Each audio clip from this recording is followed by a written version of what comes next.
Hey guys, what's up? It's Vash Steel here again. The day three, 12 days of anime, inspired by Tekken 101's 12 Days of Bleach Myths. I'm trying to rush through this right now because it's a little bit later and I have to get to work soon. So today the anime that I'm going to be talking about is No Game No Life. The poster right there in the middle.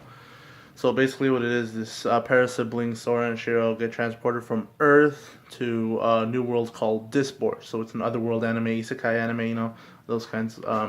Some that are, people aren't very, they don't really like those. I like it. So basically, the story behind it is they get transported to the world Disboard by their god Tet, and he basically says that he basically lays down the rules of the world, that every conflict in the world is what's it called? It's solved by playing games.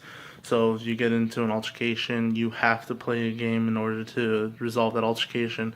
Even robbers have to adhere to the rules. So the first few minutes that they're there inside this board, they actually get jumped and they end up taking everything away from the people that jumped them.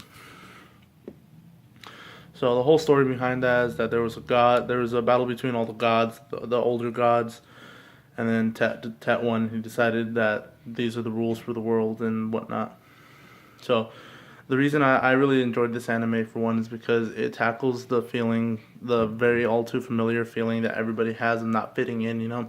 So it's like people that in schools and whatnot, they don't fit in, and then people start making fun of them for that kind of stuff.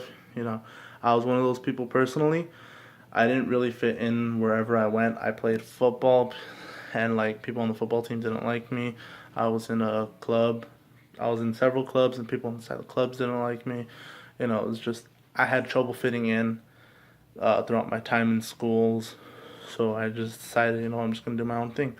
So it's basically what No Game No Life is, and it's right now the anime is cut short right now, so it's only has, I think it's one season, and then it has a prequel movie that was released recently. I think it was like released like a month or two ago. So it was fairly recently released movie. It might actually be older, but it was fairly recently released and just basically outlines the way the battle between the old deities went. So I would recommend this one to people who just need a good anime to start out. So that's it for today's video. I'm sorry it's not a little bit it's not as long as the other ones, but like I said, I had to rush and get to work. So this is Vash Steel signing off.